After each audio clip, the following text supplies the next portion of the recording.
नमस्कार, मी सुहास पवार. मेन मराठी 24 तासमध्ये आपले स्वागत. सर्वसामान्यांचा विश्वास मेन मराठी 24 तास. आमच्या मेन मराठी 24 तासला सबस्क्राइब करा, लाईक करून शेअर करा आणि बेल बटन दाबायला मात्र विसरू नका, कारण आमचे ताजे अपडेट्स आपल्यापर्यंत पोहोचत राहतील. कायदे तज्ञ गुणरत्न सदावर्ते आज गवलीत. महानायक वसंतरावजी नाईकांना केले अभिवादन.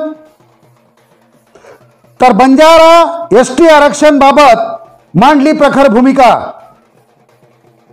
सविस्तर वृत्त.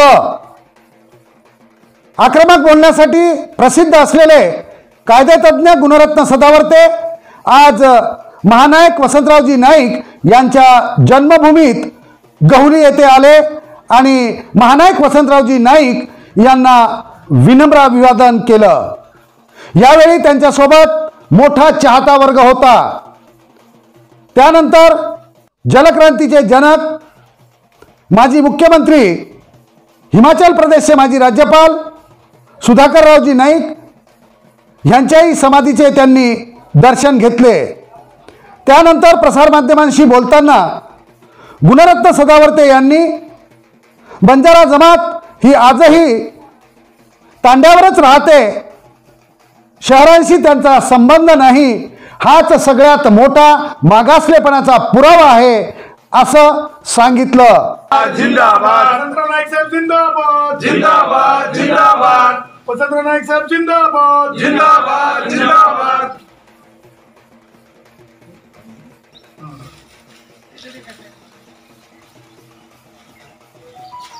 हरित क्रांतीचे जनक वसंतराव नाईक साहेब, जिंदाबाद जिंदाबाद जिंदाबाद. हरित क्रांतीचे जनक वसंतराव नाईक साहेब, जिंदाबाद जिंदाबाद जिंदाबाद. हरित क्रांतीचे जनक वसंतराव नाईक साहेब, जिंदाबाद जिंदाबाद जिंदाबाद. हरित क्रांतीचे जनक वसंतराव नाईक साहेब, जिंदाबाद जिंदाबाद जिंदाबाद.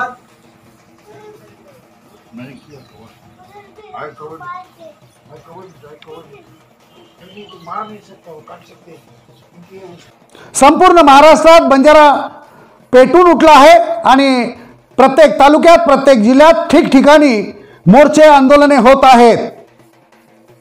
बंजारांसाठी एसटी आरक्षण हे नवं नाही आणि ते त्यांना मिळायलाच पाहिजे, कारण तो त्यांचा अधिकार आहे असं कायदेतज्ञ गुणरत्न सदावर्ते यांनी प्रसारमाध्यमांशी बोलताना सांगितलं. हरित क्रांतीचे जनक सन्माननीय वसंतराव नाईक साहेबांच्या आज स्मृतीस जे आहे अभिवादन करण्यासाठी महाराष्ट्रातील त्यांच्या विचाराला पुढे घेऊन जाणारा वर्ग, शिक्षित वर्ग, जे की राजकारणाच्या पलीकडे जाऊन हरित क्रांतीचे जनक ज्यांना म्हणून ओळखलं जातं आहे, त्यांच्या पुढील स्वप्नाची पूर्तता करण्यासाठी एकत्रित एकवाटलेला आमचा बंजारा समाज आणि माझ्या बंजारा समाजाचा जे मागणी आहे की अनुसूचित जमातीमध्ये माझ्या बंजाऱ्यांना जे आहे आरक्षण मिळालं पाहिजे. ते हक्काचं आरक्षण आहे, कारण एकाच होमोजिनियस क्लासमध्ये आम्ही मोडतो. आम्ही दूरदरास्त जे आहे तांड्यांवर राहतो, जीवनाच्या मुख्य धारेपासून दूर राहतो. हेच व्याख्या माननीय सर्वोच्च न्यायालयाने केलेली आहे इंदिरा साहनीच्या जजमेंटमध्ये. आणि म्हणून इंदिरा साहनीच्या जजमेंटचा आधार घेतला आणि त्याचबरोबर रिऑर्गनायझेशन ऑफ स्टेटचा कायदा 1956चा आहे. त्या 56च्या कायद्यामध्ये माझे बंजारा भाऊ जे आहेत, जे मग तेलंगणा राज्य असेल किंवा इतर राज्य असतील, तिथे अनुसूचित जमातीमध्ये आहेत. त्यामुळं माझ्या बंजारा भावांना अनुसूचित जमातीचे दाखले देण्यासाठी कोणतीही अडचण नाही, कायदेशीर अडचण नाही. आणि म्हणून आम्ही राज्याच्या माननीय मुख्यमंत्री महोदयांना विनंती करत आहोत की काँग्रेस यांच्या काळामध्ये माझ्या बंजारा भावांना अनुसूचित जमातीचं प्रमाणपत्र मिळू शकलं नाही, पण मोदीजींच्या आणि देवेंद्रजींच्या काळात ते मिळावं अशी कळकळीची विनंती देखील आम्ही करत आहोत. लोक म्हणतील की मग कोण बिल प्रधान या आदिवासी समुदाय जे आमचे भाऊ आहेत त्यांच्यावर अन्याय होईल. नाही होणार, नाही होणार, नाही होणार. त्याचं कारण फार सोपं आहे. माननीय सर्वोच्च न्यायालयाने पंजाब हरियाणाच्या केसमध्ये स्पष्ट सांगितलंय की उपवर्गीकरण, त्यामुळे माझ्या जे गोंड भाऊ आहेत, भिल्ल भाऊ आहेत, जे प्रधान भाऊ आहेत, त्यांचं कोणतेही आरक्षण, त्यांच्या हक्काची जागा एकही बंजारा भावाकडे येणार नाही आणि बंजारा भावांच्या हक्काची अनुसूचित जमाती एसटीची जागा दुसरा कोणालाही जाऊ देता येणार नाही. त्यामुळं आपसातलं भांडण होणारच नाही हे तत्त्वसुद्धा सगळ्यांनी समजून घेतलं पाहिजे. आणि माझ्या बंजारा भावांवर, माझ्या याडीवर, माझी याडी किती काम करते हे लक्षात ठेवा. कसं दूर म्हणजे किती अवघड काम असते, ऊसतोडीचं काम असेल, शेतातलं शेतकीचं काम असेल, ह्या सगळ्या अवघड परिस्थितीला लक्षात ठेवा. आजही गावामध्ये घर नाही आहे, आजही तांड्यावर घर आहे. आजही गावात घर नाही, आजही तांड्यावर घर आहे.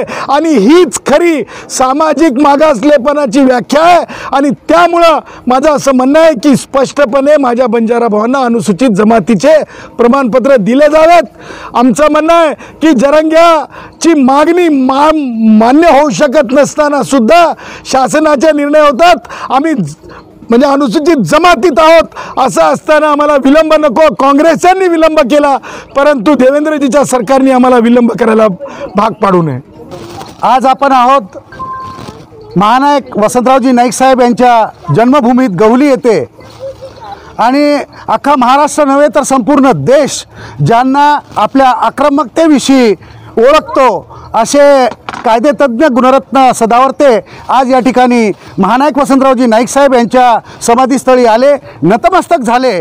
आणि प्रसारमाध्यमांशी बोलताना त्यांनी बंजारा आरक्षण जो एसटी प्रवर्गातून मागत आहे आणि त्याच्यासाठी संपूर्ण महाराष्ट्र पेटलेला आहे, संपूर्ण महाराष्ट्रात ठिकठिकाणी मोर्चे आंदोलन होत आहेत, याबाबत एक सविस्तर अशी मुलाखत त्यांनी प्रसारमाध्यमांना दिली आहे. त्याचप्रमाणे आजही बंजारा जमात ही कशी तांड्यातच राहते, अजून त्यांचं वास्तव हे शहराकडे आलेलं नाही, हाच त्यांचा मागासलेपणाचा पुरावा आहे अशी ग्वाही त्यांनी आपल्या या प्रसारमाध्यमांना बोलताना दिली.